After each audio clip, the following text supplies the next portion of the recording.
Shalom teman-teman, apa kabar kalian semua?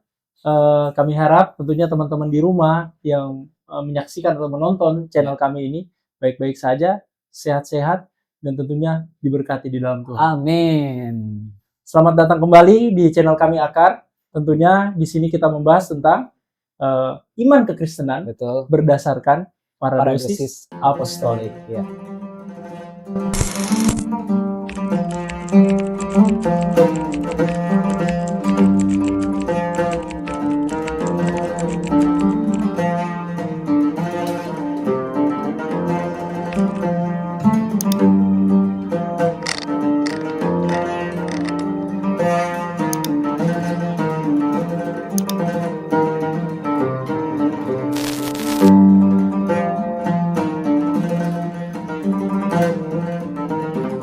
Ya, kali ini Tor mau bahas sesuatu yang menarik mengenai paradosis apostolik. Tentunya ini mungkin kalau dari kita sendiri sudah sering mendengarnya, tapi mungkin dari teman-teman ini merupakan kalimat yang asing, mungkin kata yang asing. Masih Mengenai ragu-ragu ya. Ragu-ragu apa itu paradosis Apa apostolik, ya. Padahal ini merupakan tema besar kita ya, channel kita ya. Salah satu kutipan kita itu berdasarkan paradosis apostolik, seperti itu. Mungkin Andrew baru dengar berapa lama paradosis? Kita nggak paham itu istilah paradosis itu apa. Jadi belum di sini paham. kita belajar. Nah, di sinilah cocok. tempatnya. Oke. Paradosis sendiri. Obat apa sih ini? Dengar sama dengan obat. Kedengaran seperti obat. Apa sih paradosis? Diaken Mark mungkin bisa sampaikan. Paradosis bahasa apa? Paradosis ya. Bahasa apa ya? Iya. Bahasa apa? Yunani. Bahasa Yunani. Ya. Bahasa Yunani. Oke.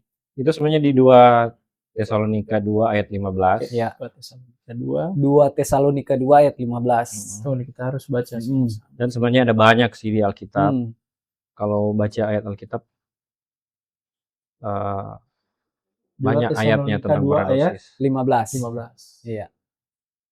Oke, saya bacain aja ya.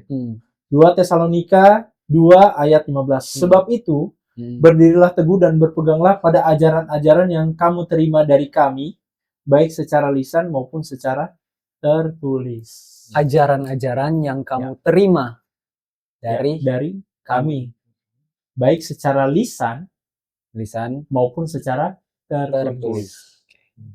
Ini kalau bahasa Inggrisnya tradition. Makanya biasanya kalau bahasa Indonesia langsung bilang tradisi apostolik kan. Iya. Tapi sebenarnya lebih dalam daripada itu. Karena kita lebih suka menyebutnya paradosis. Paradosis ya. Jadi apa yang diterus sampaikan dari para rasul, yang mereka terima dari mana sebenarnya sih? Betul. Yang dibilang ajarkan yang kami terima, berpegang teguhlah pada ajaran yang kamu terima dari kami. Oke, yang kamu terima. Maksudnya ini kamu. Artinya kepada jemaat di mana itu? Tesalonika. Oke. Kepada gereja maksudnya. Kepada gereja yang ada di Tesalonika ya. Yang kamu terima dari kami. Kami ini siapa maksudnya itu? Kami ini dari para rasul. Ya. Yang sebenarnya sebelumnya mereka sebut murid-murid. Oke. Murid-murid dari Tuhan Yesus Kristus. Ya. Jadi ajaran dari Yesus Kristus, tapi sebenarnya lebih kepada apa ajaran atau segala sesuatu yang mereka terima dari Yesus Kristus. Jadi ajarannya bukan ajaran dogma saja ya. Oke. Karena yang diajarkan Yesus Kristus itu hidupnya sendiri. Hidup dari Tuhan Yesus ya. Oke. Makanya ada di situ ditulis yang tertulis dan yang tidak tertulis. Ya betul. Jadi ada dua ya. Ada dua ajaran itu tadi disebut paradosis ya. Yang tadi ya. Yang tertulis dan tidak tertulis. Tunggu, saya punya pertanyaan. Coba. Ini kan ada tertulis dan tidak tertulis, ya kan? Jadi pada masa itu kan ini Rasul Paulus ya kepada gereja di Tesalonika, ya kan? Iya. Ini kan ada yang tertulis pada masa itu. Nah, apa yang tertulis yang diberikan kepada mereka pada masa itu? kira-kira? Kalau kita lihat para rasul waktu itu mereka membaca apa yang tertulis. Nah, Mereka baca kalau kita sebutnya sekarang perjanjian lama ya. Perjanjian lama, Perjanjian ya. lama. Gitu ya. Mereka baca perjanjian lama. Nah gini, para rasul itu mereka ketika Tuhan Yesus ada, terus kita ajarkan kepada mereka tentang segala sesuatunya, mereka tidak mengerti. Oke. Iya. Contohnya yang murid-murid di perjalanan ke Emmaus. Di situ kemudian Tuhan Yesus menampakkan diri setelah dia bangkit kan, setelah kebangkitan. Nah, setelah kebangkitan itu baru murid-murid mengerti apa itu kitab suci yang tertulis yang mereka baca. Sebelumnya mata mereka seperti tertutup ya, atau mereka ya, punya cara pandang yang berbeda, cara pandang mungkin seperti orang-orang Yahudi pada umumnya. Tafsir berarti ya, tafsir yang berbeda bermaksud. Berarti yang tertulis itu sebenarnya perjanjian lama yang mereka pelajari. Cuma pada masa itu mereka sudah ada perjanjian lama kan? Ya, perjanjian lama. Ya, karena kan Alkitab seperti yang kita katakan sekarang Alkitab, perjanjian baru itu belum ditulis. Belum ditulis. Alkitab itu tertulis kira-kira 20 tahun, 30 tahun awalnya setelah kebangkitan ini, setelah Yesus Kristus naik surga. Jadi setelah kebangkitan baru ada penulisan-penulisan di dalam perjanjian baru itu, surat-surat di perjanjian baru. Dan yang tulis siapa? Para rasul. Para rasul lah pastinya. Murid-murid ya. Ini perjanjian baru kan? Perjanjian baru. Para rasul. Sebelumnya berarti mereka yang tidak mengerti dan tidak tahu siapa ini Yesus Kristus, guru mereka yang mengajarkan ini, mata mereka terbuka ya. Pengertian mereka berubah. Kemudian mereka mencari di perjanjian lama tentang siapakah Yesus Kristus, tentang apa yang ditulis tentang dia di situ. Seperti yang Tuhan Yesus ajarkan ke waktu dia mengajar 2 orang di perjalanan ke Emmaus. Dan ada banyak lagi sih contoh-contohnya. Seperti ketika Yesus Kristus belum terangkat ke surga, ada beberapa hari kira-kira dia ada di bumi waktu itu setelah kebangkitan 40 hari dia mengajar di situ di Alkitab sendiri, tradisi tertulis kita mengajarkan dia mengajar kepada mereka ya apa yang diajarkan Yesus Kristus di situ selama 40 hari tentang kerajaan Allah. Itu dalam Alkitab tidak tertulis. Berarti itu ya tradisi lisannya sebenarnya. Ya, mengapa tidak tertulis lah ajaran Tuhan Yesus selama 40 hari itu ya. Banyak yang tidak tertulis. Berarti memang terkunci sebenarnya ya apa yang diajarkan Tuhan kepada para rasul gitu kan. Murid-muridnya. Murid-muridnya itu. Kalau begitu secara tertulis ini dimulai kapan? Perjanjian barunya. Betul. Kalau tadi kan 30 tahun ya. Alkitab itu ada yang bilang bahwa ini Injil pertama ditulis oleh Injil Markus. Ada yang bilang pendahuluannya oleh Paulus. Kalau kita tahu ya, yang seperti kita sendiri lihat sejarahnya, bahwa setelah Rasul Yohanes meninggal tahun 90 Masih berarti ya? 60 tahun Sekitar kira-kira 50, 60 setelah tahun ya. ya, baru ada Injil Yohanes ya. Dan selama itu sudah banyak para rasul juga yang menulis ya. Ada ya Petrus, ada Rasul Yakobus, ada murid-muridnya mereka juga, ada orang yang Alkitab katakan sebagai saksi mata ya. Saksi mata ya. Jadi orang yang kalau Vano pernah share tentang mereka yang meraba Yesus, mereka yang memegang Yesus. Jadi saksi mata langsung yang menyaksikan langsung peristiwa tentang Yesus Kristus ini. Kemudian mereka akhirnya menulis. Termasuk itu tadi mereka kembali ke perjanjian lama, gitu kan sekarang, dan mereka melihat oh ternyata ini tentang Yesus Kristus. Ternyata anak domba Allah yang disembelih itu sebelum dunia dijadikan Yesus Kristus. Jadi maksudnya jadi masuk akal bagi mereka perkataan Yesus Kristus yang sulit untuk waktu Yesus Kristus belum bangkit dan naik surga untuk mereka bayangkan. Termasuk juga ketika berarti kesimpulannya ketika mereka menyimpulkan dalam tulisan-tulisan mereka, tulisan para rasul, bahwa Yesus Kristus adalah Tuhan dan Allah. Belum masuk akal bagi mereka, maksudnya belum masuk dalam pemahaman mereka bahwa guru mereka ini yang ada di bumi ini adalah Allah seutuhnya dan manusia seutuhnya. Baru setelah dia hidup bersama-sama mereka, mereka bisa raba, mereka bisa pegang, mereka alami langsung, jadi pengalaman hidupnya. Perkataannya langsung dan mereka saksikan langsung bahwa dia hidup, bangkit dari kematian, bahwa dia naik surga, mereka lihat langsung, wah inilah anak Allah. Iya. Baru terbayang nubuatan dalam kitab perjanjian lama tergenapi semuanya di situ ya. Oke. Menarik terkait tradisi tertulis ya. Oke. Kalau tadi dibilang perjanjian baru ditulis sampai sekitar 90 Masehi oleh Rasul Yohanes. Ya, setelah dia meninggal ya. Iya. Berarti yang perjanjian baru tuh Rasul Yohanes semua yang tulis. Nah, seperti yang sudah kita baca sebenarnya kebanyakan di perjanjian ada tulisan dari Rasul Paulus. Rasul Paulus ya. Nah, makanya mengapa kita tahu ini tulisan dari Rasul Paulus? Mengapa kita tahu ini yang tulis Yohanes? Mengapa yang kita tahu ini Injil Markus yang tulis, Matius. Seperti Andre pernah share ya, kata Matius, kata Yohanan. Siapa maksudnya yang kasih tahu bahwa ini kan ketika kita baca-baca siapa penulisnya, tidak langsung tertulis dalam Alkitab kita kan. Ini terus oleh siapa? Makanya ini dijaga dan dikasih tahu, diajarkan oleh yang tidak tertulis, oleh oral tradition itu. Jadi tradisi yang tertulis yang kita sebut Alkitab ini adalah bagian dari satu tradisi besar yang utuh, kebenaran yang diajarkan Yesus Kristus yang disampaikan kepada gereja.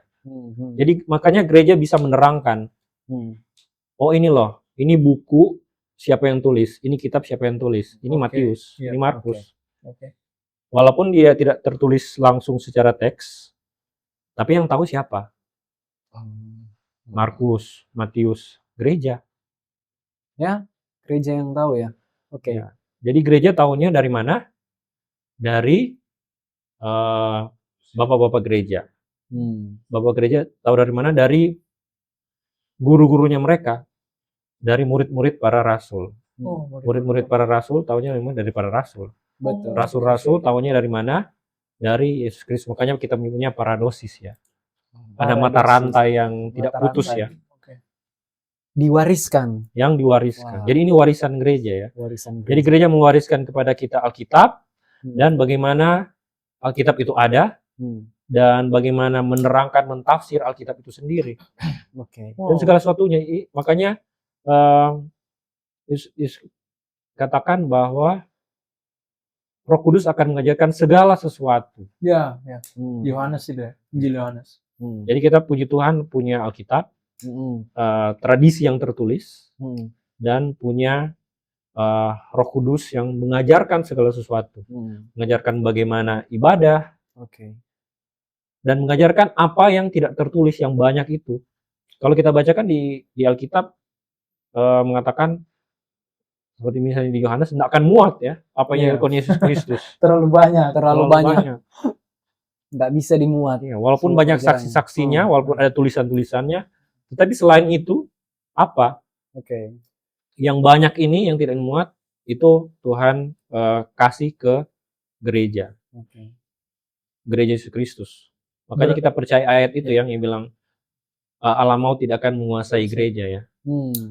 Berarti Diaken Mat, ini tradisi ini diwariskan dari cara hidup atau kehidupan Tuhan Yesus Kristus Tuhan saat Yesus. masih ada di bumi ya. Sebelum kematian Tuhan Yesus, kebangkitannya dari kematian dan kenaikannya ke Ke surga. surga. Ini yang diwariskan kepada para Murid-muridnya. pada para rasulnya. Oke. Terus menerus. Dari murid-murid Tuhan Yesus ke murid-muridnya juga Iya, para murid. Bagaimana kita bisa tahu Oke. penerus para murid? Gitu. Ya kan? Penerus para murid. Murid kan bisa banyak saja, bisa saja apa kriteria murid gitu ya kan? Bisa aja siapapun yang mendengarkan saya gitu ya kan? Oke. Bisa saja siapapun yang percaya apa omongan saya gitu. Bagaimana membedakan murid dan bukan murid? Memastikan bahwa dia itu yang meneruskan gitu tradisi tersebut. Memastikan ya. Oke. Menarik. Artinya kepada siapa tradisi ini diwariskan? Kembali lagi kita tidak bisa lepas dari sejarah berarti ya. Jadi sejarah Yesus Kristus masuk ke bumi, ke dalam sejarah, ada kronologinya dari siapa ke siapa, dan bisa kita lihat sendiri dari buku-buku buku gereja, sejarah gereja, termasuk kesaksian dari gereja itu sendiri. Jadi bahwa oh ini muridnya dari Yohanes namanya Papias, namanya Ignatius misalnya. Dan mereka punya saksi mata juga. Ya. Oh bahwa muridnya memang benar-benar dari sini. Dan bapak-bapak gereja itu kalau mereka misalnya mengutip dari buku-buku mereka, kita kumpulkan kutipan-kutipan mereka, itu membentuk Alkitab. Oh, oke. Artinya maksudnya mereka mengutip dari Alkitab itu sendiri. Dari Alkitab ya. Artinya gereja sebenarnya kaya akan sejarah dan bapak-bapak gereja ya. Termasuk walaupun tidak tertulis, ada juga misalnya ikonografi, gambar. Atau misalnya liturgi. Jadi kita tahu oh ini muridnya Yesus Kristus namanya Yohanes. Yohanes punya murid siapa? Itu kita tidak bisa lepas dari sejarah dan dari dia mengajar dan menjadi rasul di gereja mana, itu ada kisahnya, ada tulisannya, dan ada saksi dari gerejanya. Apakah itu dari ikon, apakah itu dari buku-buku, dan dari gereja itu sendiri. Artinya nggak bisa dikarang-karang, kita putus sejarah, karena gereja melestarikan. Misalnya ada Synaxarion ya, atau buku tentang kisah-kisah orang kudus. Jadi kita juga dari buku-buku sejarah gereja, misalnya 70 Apostle itu, 70 murid. Makanya kita tahu, oh Markus juga termasuk dari 70 murid Yesus. Icon misalnya juga bisa menjelaskan tentang mengapa kita gambaran Yesus Kristusnya gondrong. Atau ada jenggotnya, ya mukanya seperti itu. Brewok lah. Itu di mana di Alkitab tulis seperti itu kan? Di tradisi tertulis tidak ada, tetapi secara tradisi icon ada. Jadi maksudnya kita bisa cari bukti-bukti sejarah dari ekologi, dari gereja-gereja, bahwa oh gambarnya itu Tuhan seperti ini, kisahnya seperti ini, dari mana seperti ini. Mana lebih dulu ada nih? Yang mana lebih dulu ada ya? Alkitab atau gereja? Mana itu menarik. Mana lebih dulu ada? Alkitab atau gereja? Gimana itu coba? Ya, jadi seperti yang tadi ya, bahwa setelah Yesus naik ke surga, kemudian mereka murid-murid tahu, kenal, dan oleh Roh Kudus diterangkan ya. Mereka ngerti sekarang. Oh, Tuhan Yesus Kristus yang di Perjanjian Lama itu tipologinya atau gambarannya apa saja seperti ini. Jadi mereka dalam terang Kristus, gereja bisa melihat si pribadi ini adalah pribadi ilahi sebenarnya. Makanya baru terang kepada mereka, oh Tritunggal itu maksudnya seperti ini. Walaupun tidak sebelumnya mereka yang percaya bahwa satu Allah itu monoteis itu seperti apa, akhirnya bisa mereka mengerti oleh Roh Kudus yang Yesus Kristus sendiri ajarkan. Baptislah dalam nama Bapa, Putra, dan Roh Kudus. Kemudian ada liturgi-liturgi gereja. Hmm. Bagaimana cara beribadah yang diajarkan oleh Yesus Kristus. Barulah dibukukan, mereka tulis kan. Nah, Jadi segala sesuatu mereka tuliskan menjadi kembali lagi seperti murid dari para rasul yang menulis bahwa inilah memoir atau peristiwa nyata atau ingatan dari para rasul. Maka kemudian mereka menulis ingatan-ingatan mereka. Misalnya Markus juga membantu Petrus untuk menulis apa yang memoarnya, ingatan dari Petrus tentang Yesus Kristus. Kemudian Lukas juga siapakah dia dan mengapa dia menjadi saksi juga. Dan Yohanes sendiri ya. Oke. Jadi semuanya dari peristiwa itu, pengalaman dulu baru tertulis. baru mereka menuliskan. Iya, Jadi seperti kita ya, kita alami sesuatu baru kita tulis. Oke. Berarti gereja dulu, baru Gereja dulu. baru Ya? Alkitab gitu. Alkitab. Oke. Coba kita runutkan ya. Jadi kan tadi pertanyaan tadi, mana yang lebih dulu? Iya. Alkitab atau gereja? Tapi tadi yang Deacon Mark jelaskan bahwa penulisan Alkitab itu terjadi akibat sudah ada pengalaman iman dalam kehidupan gereja mula-mula. Ya. Kan? Menjadi pertanyaan, ketika semua sudah ditulis, kapan dia menjadi satu buku Alkitab begini loh? Dijadikan jadi satu buku Alkitab begini. Gereja sudah ada. Contohnya tadi dikutip tadi di surat Tesalonika ya. Yeah. Artinya sudah ada gereja di Tesalonika. Yeah. Kan? Sudah ada jemaat di Tesalonika. Terus Rasul Paulus menulis surat untuk jemaat di Tesalonika. Nah, itu kan mungkin masih dalam bentuk surat-surat ya. Kapan disatukan menjadi satu buku Alkitab nih? Yang kita pakai semua, teman-teman semua, orang Kristen semua pakai satu buku Alkitab loh kayak gini. Gimana itu kisahnya? Jadi mulainya, termasuk kenapa misalnya Yohanes menulis Alkitab. Nah, kenapa para murid menulis Alkitab? Karena terjadi yang orang-orang lepas dari tradisi. Lepas dari tradisi. Nah, kita menyebutnya tradisi suci ya. Jadi tradisi tertulis dan tidak tertulis ini holy tradition. Holy tradition. Makanya karena dijaga oleh Roh Kudus. Oleh Roh Kudus. Makanya tradisi suci, tradisi kudus. Oke. Yang menjaga dan membukakan mata kepada para rasul dan para penulis-penulis Alkitab ini di Perjanjian Baru ya. Inilah yang harus kalian tulis. Jadi sekalian dia mengilhami, mengajarkan dan mereka mengalami langsung ya. Ini peristiwa langsung yang ditulis. Nah, mengapa mereka menulis? Karena setelah misalnya rasul-rasul meninggal, mati, diteruskan oleh para murid-murid dari para rasul. Dan juga sebelum mereka meninggal, sudah ada yang buat Alkitab atau Injil-Injil yang palsu. Atau ada sedang mengarang ya. Sudah ada Injil-Injil yang palsu. Iya. Di zaman para rasul nih. Oke. Jadi para rasul sudah mengalami Yesus, mereka pegang Yesus, mereka lihat Yesus, mereka dengarkan ajarannya, mereka ibadah seperti yang Yesus ajarkan, mereka liturgi seperti yang Yesus ajarkan, mereka pecahkan tubuh dan ini tubuh-tubuh dari Yesus sebenar-benarnya. Yesus itu benar-benar Allah dan benar-benar manusia. Ada misalnya yang mengajarkan Yesus Kristus kayak dokitisme ya. Dia cuman Allah, tapi tubuh manusia itu cuma bayang-bayang misalnya. Bayang-bayang saja. Nggak benar-benaran manusia. Maka ditulislah misalnya ada Injil Yohanes. Itu sebagian kecil kenapa dia tulis ya. Makanya di Injil Yohanes katakan, mengapa Injil ini ditulis? Untuk menyatakan bahwa siapakah Yesus Kristus itu, bahwa dia anak-anak Allah yang hidup.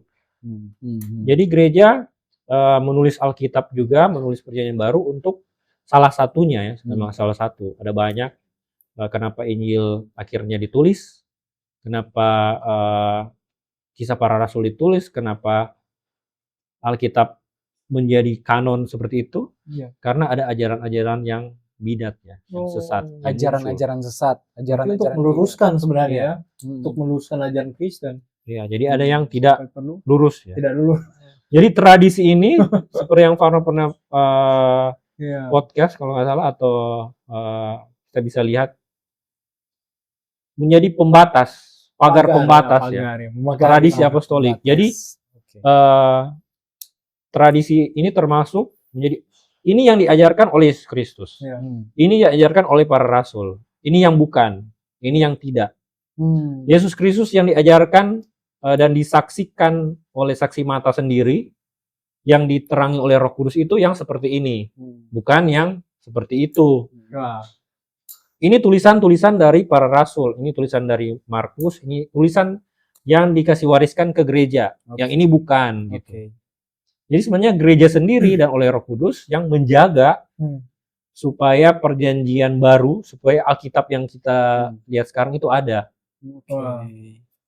Jadi nggak bisa lepas kita dari namanya tradisi ya. Jadi bagaimana caranya untuk memagari Alkitab, memagari kitab-kitab suci, perjanjian baru ini Supaya tidak melenceng ke kanan dan ke kiri. ya, Tidak itu melenceng. tidak bisa lepas dari Yesus Kristus sendiri mengatakan Allah mau tidak akan menguasainya. Aku akan berikan kamu Roh Kudus, dia akan ajarkan segala sesuatu. Ya. Termasuk segala sesuatunya bagaimana cara tulis Alkitab dan Ilham-ilhamnya apa saja yang Alkitab, apa saja yang kitab suci, apa saja yang bukan. Iya. Dan mengingatkan kembali, oh Yesus itu seperti ini, Yesus bukan seperti ini. Menarik. Ada pertanyaan? Kita Silakan Bro. Andrew? Berbicara mengenai tradisi tertulis ini. Itu kenapa di kitab kayak Markus, Markus, Lukas, Yohanes bahas kisah Yesus. Kayak misalkan sudah dibahas di Matius, di Markus dibahas lagi, di Lukas lagi diceritakan lagi kayak begitu. Mungkin ada alasannya atau apa gitu. Pertanyaan bagus. Karena kan mungkin ceritakan yang kita tahu mungkin di satu kitab Rasul ini yang tulis ceritanya, tapi di kitab berikutnya kan ditulis lagi kisahnya itu. Mungkin ada alasan khusus atau apa? Ya, jadi mereka misalnya sebenarnya ini kalau Injil-Injil itu yang Matius, Markus, Lukas, Yohanes, ini kan dibilangnya Injil yang sinoptik ya, yang mirip, yang sama, yang saling menjelaskan satu sama lain. Iya. Jadi ada misalnya Andre menjelaskan tentang gereja seperti apa. Maksudnya seperti dia melihat Yesus Kristus pada waktu itu, kalau misalnya Andre adalah para rasul, Yesus Kristus seperti ini. Kemudian Vano yang waktu itu menginjil di Roma, misalnya dia menulis, oh menurut Petrus seperti ini Yesus Kristus itu. Kemudian yang satu lagi misalnya di Antioquia, dia tulis, oh Yesus Kristus itu yang saya saksikan, saksi matakan seperti ini. Kemudian gereja lihat, karena gereja sebenarnya waktu itu satu, mau di Antioquia, mau di Mesir, mau di Alexandria sana, mau di Roma, di mana pun gereja sama, maka dilihatlah, oh ini memang tulisan dari Matius. Matius itu siapa? Murid Yesus langsung.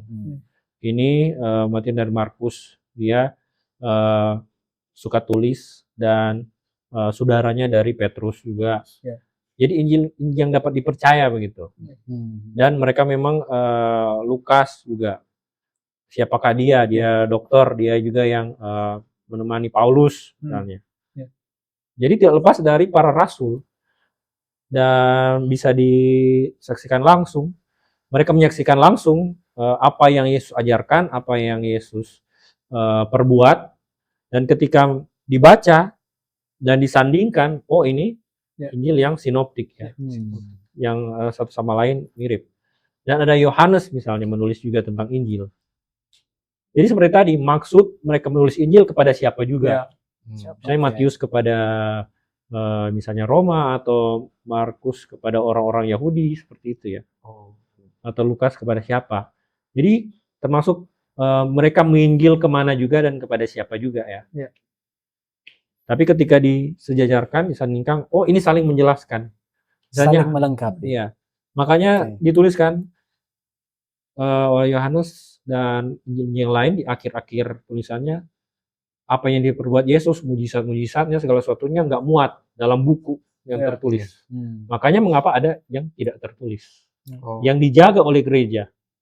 Jadi ada banyak, misalnya gereja taruh Alkitab di atas segala-galanya ya. Maksudnya di atas buku-buku yang lain. Itu juga masuk tradisi yang tidak tertulis. Atau misalnya ketika di liturgi kita bawa salib, kemudian ada diakon lain yang bawa Injil. Berarti Injil mendahului salib. Salib itu peristiwa kematian Yesus Kristus itu kemudian ditulis di Injil misalnya. Itu tidak tertulis. Tapi kita lihat kenapa ya ini apa yang terjadi dalam liturgi ya. Jadi sebenarnya dalam liturgi gereja itu adalah salah satu tradisi yang tidak tertulis yang menjelaskan apa maksud dalam Alkitab. Ini buat teman-teman di rumah nih yang nonton, ini liturgi di gereja Ortodoks Koptik ya contohnya. Iya. Kalau bingung ya kan, loh kok di gereja saya nggak ada gitu lah. Nah itulah makanya kami bahas paradosis hari ini. Seperti itu. Ini menarik nih. Kalau soal memagar-magari tadi ya kan, tentang gereja sebenarnya meluruskan memagari dan sebagainya. Nah ini yang jadi banyak sekali permasalahan, isu lah, current isunya itu di gereja modern itu sebenarnya ini yang saya sadur ya. Itu adalah ketika seseorang itu bertobat dan dia mau masuk Kristen gitu. Ya kan, dia mau mengikuti suatu ajaran atau suatu gereja. Itu harus cocok dengan apa yang saya inginkan gitu. Kan ada gereja yang begini nih. Ya kan? Aduh, saya nggak suka kalau di situ ya kan. Terlalu bicara tentang berkat, ya kan? Masa pendeta bicara berkat dan seterusnya gitu. Aduh, saya nggak suka di situ. Persembahannya seperti inilah, bla bla bla gitu. Nah, jadi yang saya sadar dari itu ada orang yang ingin bertobat, tapi dalam pertobatannya itu dia memilih-milih gereja gitu, yang cocok dengan saya gitu. Nah ini bisa nggak ya masuk ke tradisi kaitannya gitu? Bagaimana dengan tradisi para rasul? Bagaimana jika paradosis ini tidak cocok dengan saya? Ya kan? Gimana tuh? Mungkin ya menambahkan juga kayak fenomena yang terjadi akhir-akhir ini di kalangan umat Kristen ya khususnya. Orang berpikir kalau tadi ya gereja ini ibadahnya tidak cocok dengan saya. Yang lain mungkin berpikir yang penting saya percaya Tuhan Yesus. Cukup percaya di dalam hati, yang penting saya baca Alkitab saja. Yang penting saya baca Alkitab tiap hari. Cocok-cocokan kan? Tapi kalau mau dilihat sebenarnya bahwa yang dijelaskan dari Diaken Mark tadi, seluruh ajaran dari Tuhan Yesus yang diwariskan ke para rasul, murid-muridnya para rasul, sehingga diteruskan di dalam gereja, diwariskan di dalam gereja. Apakah mungkin orang di zaman sekarang ini keluar dari warisan-warisan gereja yang sudah diwariskan ini, yang dipertahankan oleh Tuhan, dan memilih-milih sendiri? Wah, aku maunya seperti ini. Aku maunya untuk ibadah yang nyaman-nyaman, atau yang penting ya baca Alkitab saja. Pokoknya itu saja. Apakah mungkin kan? Bagaimana pendapatnya? Cocok-cocok. Ya, jadi kalau seperti tadi ya, tradisi itu tidak bisa lepas dari gereja. Alkitab adalah milik dari gereja. Alkitab ditulis oleh gereja. Dan ketika orang, ini bukan untuk menghakimi atau menilai tentang yang lain, tetapi sebenarnya kita sudah bisa meluruskan berarti ya. Iya. Kenapa kita dikatakan gereja yang ortodoks, artinya yang lurus? Kita hanya mewarisi, menerima estafet, misalnya kayak tongkat estafet yang dari para rasul ya, dari Yesus Kristus. Dan Yesus Kristus kasih emas ke para rasul. Emas itu tidak berubah, dikasih ke muridnya para rasul dan kepada murid-muridnya lagi sampai sekarang, dan bisa ditelusuri. Ada bisa dilihat, oh emas dari Yesus Kristus sampai di gereja kita misalnya ya sama dari Yesus Kristus sendiri. Nah ketika misalnya Alkitab di tafsir, Iya. tidak di dalam Iya, gereja. dalam gereja. Atau misalnya saya membaca Alkitab, kemudian saya secara emosi, Iya. wow, tercerahkan, berimajinasi dan Dan penuh buat dengan, Injil sendiri. mungkin awalnya Alasan rohani. Ya. benar, Iya. tapi ada yang nanti ketika saya tambahkan lagi, saya imajinasikan lagi, Mulai melenceng. yang muncul emosional. Iya. Ya, jadi maksudnya seperti kita lihat ya, ada satu Alkitab, tetapi ada ribuan puluhan ribu ajaran yang mencaplok Alkitab. Misalnya itu seperti tadi ada Marcion, ada Gnostik, ada Emeonit, ada misalnya Arius. Arius pakai Alkitab. Arius berkhotbah berapi-api tentang Alkitab. Jadi ada emosinya, ada dramatiknya. Dia buat lagu dari Alkitab. Dia Dia uskup ya di ya, Alexandria. dia kan? juga seorang uskup. Uskup. Tapi walaupun di dalam gereja, tetapi ketika dia menafsirkan Alkitab beda dengan dari ajaran para rasul, semuanya jadi beda. Iya. Makanya harus diluruskan. Iya.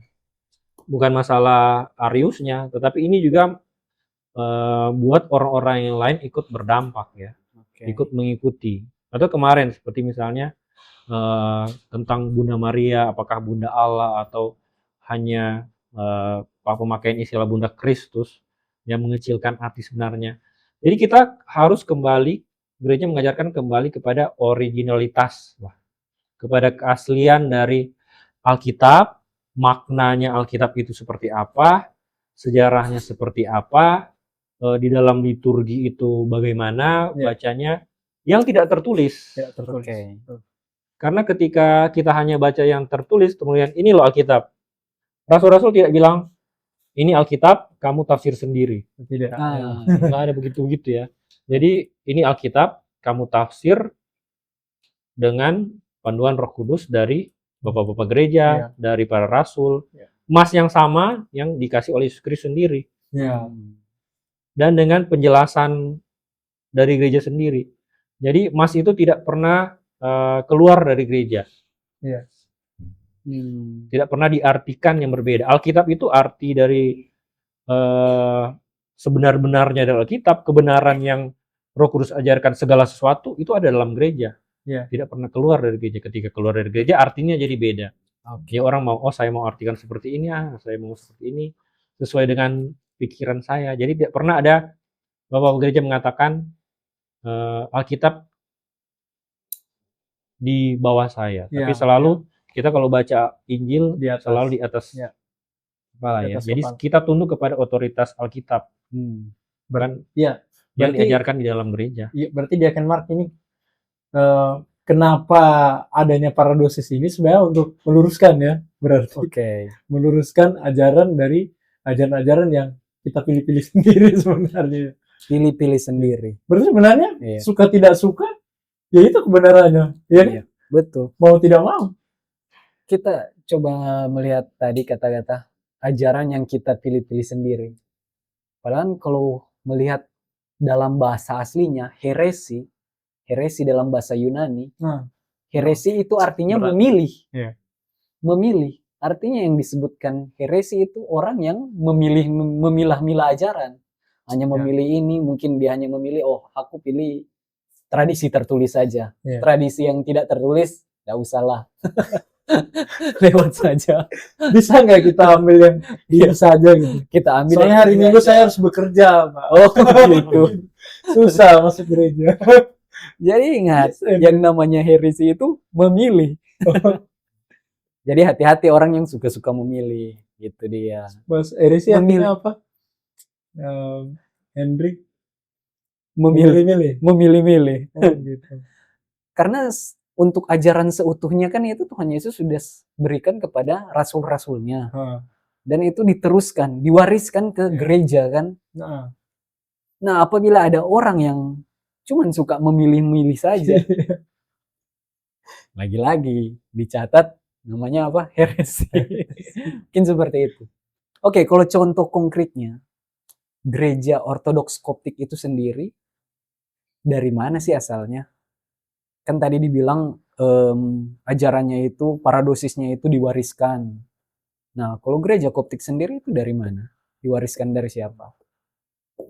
Ya kita sekarang popnya, pop itu paus atau baba atau patriark ya. Bapak suci ya. Iya. Di Patriark Alexandria namanya Pop Tawadros kedua.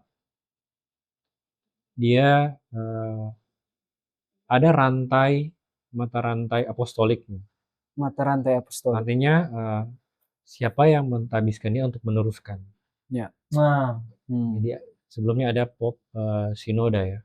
nah, ini connect nih dengan bagaimana tadi Setelah yang saya tanya. Pop Sinoda ada, sebelumnya ada Pop Kyrillos. Terus ke atas ada Antonianus atau Ananias, dan di atasnya lagi ada Santo Markus. Siapa Santo Markus? Siapa Santo Markus? Yang tulis Markus. Injil Markus. Yang menulis Injil Markus. Saudaranya Barnabas dan saudaranya dari Petrus, yang rumahnya dijadikan gereja pertama di dunia. Gereja pertama di dunia. Ya, yang di situ kalau kita pergi ke sana sekarang ada altarnya menghadap timur. Oke. Dan dia ada di Alkitab. Dan gereja seluruh dunia tidak menyangkal bahwa Markus ini adalah orang kudus. Ya, dan seluruh saksi dan ada dalam sejarah juga bahwa dia termasuk dalam 70 murid. 70 murid Tuhan Yesus ya. Jadi apa yang dia terus sampaikan, dia wariskan iman ini, iman yang sama yang dia sendiri melihat Yesus Kristus ya. Yang dikatakan yang meraba Yesus Kristus, yang kami sampaikan, dia termasuk salah satu saksi. Saksi mata bahwa Yesus Kristus itu adalah Allah yang hidup. Dia bukan sekedar rabi biasa, sekedar nabi, tapi Tuhan dan Allah ya. Jadi dia hadir dalam sejarah ketika Yesus Kristus datang ke bumi, dan ketika dia bangkit dan naik ke surga, dan dia mengalami langsung, dan dia juga menginjil ke Mesir. Menginjil ke Mesir ya. Iya. Sampai bertemu dengan seorang tukang usul sepatu yang mengatakan, yang latah, Ais Oteos, Al-Asa. Ternyata di Mesir mereka percaya juga tentang ada kepercayaan tentang keesaan Allah. Nah disitulah dia menginjil. Siapa itu Allah yang esa?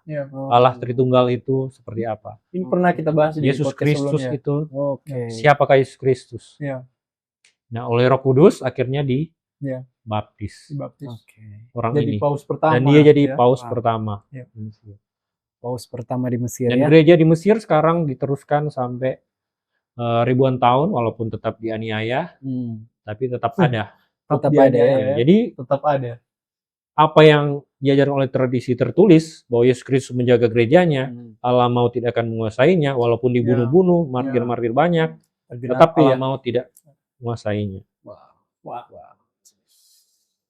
Menarik. Mungkin di sini tadi disebutkan banyak keyword mengenai Injil palsu. Wah ini menarik. Mungkin nanti akan kita bahas di podcast selanjutnya. Tapi ingat waktu, nanti mungkin Saudara Vano bisa memberikan rangkuman apa sebenarnya itu tradisi Rasulia, apa itu, siapa, di mana, bagaimana. Mungkin saya dari penjelasan apa yang saya tangkap barusan Iya. Jadi sebenarnya yang saya tangkap itu paradosis atau tradisi ini adalah warisan kehidupan Tuhan Yesus Kristus sendiri. Warisan. Ya. Yang diberikan kepada murid-murid dan kepada muridnya murid-murid, dan seterusnya. Dalam bentuk ada yang tertulis, ada yang tidak tertulis. Gitu.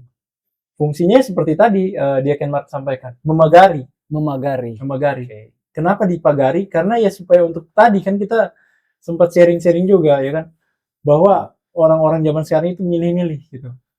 Ketika dia rasa enak, dia pilih A, ketika dia tidak rasa enak dia pilih A. Ya itu. Kalau menurut saduran saya sih atau paradosis sebenarnya, menurut paradosis, suka atau tidak suka itu. Gitu. Karena Injil itu sejatinya atau kabar baik atau firman Tuhan yang diwariskan dari firman Tuhan itu sendiri. Kalau firman Tuhan kan berarti Tuhan Yesus. Iya. Ya kan? Bayangkan zaman dulu firman Tuhan, ya kan? Dituliskan Rasul Paulus ke sana dan mengabarkan firman Tuhan. Nah, zaman dulu kan belum ada perjanjian baru. Iya. Ya kan? Jadi firman Tuhan di sini mengacu kepada sosok firman Tuhan itu sendiri, Tuhan Yesus Kristus, kehidupannya, ya kan? Yang fungsinya itu untuk memagari sebenarnya kan. Sehingga ajaran-ajaran yang lahir di luar gereja itu bisa menurut saya sih dinetralisir oleh ajaran-ajaran asli sebenarnya. Iya. Jadi fungsinya itu, ya kan? Kalau bukan pendapat ya sebenarnya. Rema yang jadi rema buat saya itu kita nggak bisa milih. Pilihan itu sebenarnya hilang ketika kita manusia itu jatuh dalam dosa, ya kan? Pilihannya adalah cuma satu, saya mau selamat Tuhan. Betul. Ya kan? Dan inilah keselamatan itu. Cerita tentang keselamatan yang diwariskan oleh para rasul. Cerita tentang firman Allah yang hidup. Seperti itu. Kalau itu sih yang jadi rema dari saya. Sangat menarik. Mungkin Diaken Mark closing statement. Ya, jadi Alkitab itu bukunya gereja, ditulis gereja, dan kita menghormati di dalam gereja ya. Kita selalu mengangkat Alkitab itu, dengarlah Injil Kudus. Dan yang kita dengar dalam Injil Kudus adalah bukan hanya teks saja, kalimat, atau bukan kita baca sejarah saja, tetapi sesuatu yang hidup ya. Dan sesuatu yang benar-benar kudus. Karena Roh Kudus dan dijaga. Dan Roh Kudus itu menjaga gereja, menjaga ajaran-ajarannya, menjaga yang tertulis dan menjaga yang tidak tertulis. Ini dalam gereja itu sangat-sangat kaya sebenarnya. Ada kenapa ikonografinya seperti itu, atau ada lukisan seperti ini, mengapa altarnya seperti ini, dan ada banyak pertanyaan-pertanyaan yang muncul, mengapa ini, mengapa itu, mengapa seperti ini, mengapa itu, kalau tidak di dalam gereja. Kalau tidak mengerti tradisi-tradisi yang tidak tertulis. Karena sebenarnya tradisi-tradisi yang tidak tertulis itu ada dalam gereja, masih ada sampai sekarang. Tradisi yang tidak tertulis itu ada di dalam gereja. Itulah gereja itu sendiri, cara hidup gereja. Doa, puasa, liturgi, bagaimana sakramen-sakramen, siapa yang buat ini, 5W1H-nya segala macam. Jadi untuk memuaskan segala intelektual manusia itu sebenarnya ada, bisa dijelaskan di gereja yang menjelaskan. Ketika dijelaskan di luar gereja, jadilah banyak-banyak tafsir ya. Atau misalnya contoh saja ya, maksudnya sakramen baptisan. Mengapa ada kisah, maksudnya setelah beberapa tahun ada pembunuhan, saling bunuh gara-gara bagaimana cara baptisnya. Ternyata di gereja itu sudah ada warisannya dan akhirnya sebenarnya tertulis. Warisannya tidak tertulis ya. Oh, cara membaptis itu seperti ini. Kalau tidak ada air panas, pakai air dingin misalnya. Kalau apakah bayi boleh dibaptis atau segala sesuatunya tertulis akhirnya. Tapi sebenarnya di dalam dipeliharanya dan mengapa kita tahu karena ada dalam gereja. Ketika di luar gereja akhirnya terjadilah banyak peristiwa yang tidak diinginkan. Berarti sebenarnya kasus baptis itu sudah selesai di harusnya gereja, ketika kita dalam gereja banyak keuntungannya untuk umat manusia, untuk orang yang sibuk sana kesini dengan pikirannya. Jadi kita kan duduk saja sudah banyak pikirannya. Mungkin seperti ini, mungkin seperti itu. Jadi tidak ada tafsir-tafsir bebas dan tidak ada tafsir-tafsir bebas itu yang akhirnya menyesatkan, menyimpang. Jadi kita disesatkan oleh diri sendiri, misalnya seperti itu ya, pilih sendiri. Dan ada filosofi sebenarnya. Bahwa inilah tradisi gereja, cara berpikirnya gereja. Cara gereja merasa itu bagaimana? Apakah harus sangat-sangat emosional atau biasa saja atau seperti apa, atau harus seperti ini seperti itu dalam gereja sebenarnya. Jadi itulah tradisi gereja. Tradisi gereja bukan hanya Alkitab, tapi segala sesuatunya. Dan itu diajarkan oleh Roh Allah sendiri. Kudus ya. Dan dipelihara. Dan memang tidak tergoyahkan sampai sekarang ya. Mantap. Dan masih ada. Masih ada. Kalau mau cari ada di gereja. Ada di gereja. Jangan khawatir teman-teman, masih ada. Masih ada Masih di ada. gereja. Ya. Tapi tentunya gereja yang satu, kudus, Katolik dan Apostolik ini ya. Oke. Karena sekarang banyak yang mengaku gereja kan, tapi kembali lagi mereka memilih ini. Ada yang mengaku apostolik bahkan. Ada yang mengaku apostolik dari garis apostolik. Tapi setelah ditelusuri tidak ada koneksi sama sekali. Oke, teman-teman, mungkin sekian aja diskusi kita pada hari ini ya kan, karena sudah sangat panjang kira-kira ya.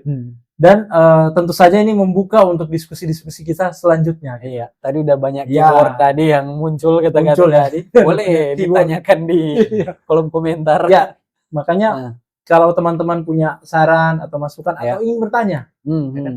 Karena kami banyak sekali menerima pertanyaan ya, mohon maaf, pertanyaan di DM ya dan sebagainya itu, mohon dituliskan di kolom komentar saja gitu. Kolom komentar ya. Dan jangan lupa buat teman-teman yang suka, yang tertarik dan merasa diberkati dengan channel ini, jangan lupa untuk memberikan like. Jangan lupa di subscribe channel kami dan bunyikan tanda lonceng. Jangan lupa. Hit the bell. Ya. Oke. Kiranya Tuhan memberkati kita sekalian. Dalam nama Bapa dan Putra dan Roh Kudus Allah yang Esa. Amin. Oke, kami tidak bosan-bosan atau tidak jemu-jemu untuk selalu mengingatkan teman-teman untuk selalu berakar dalam iman, bertumbuh dalam kebenaran. Shalom.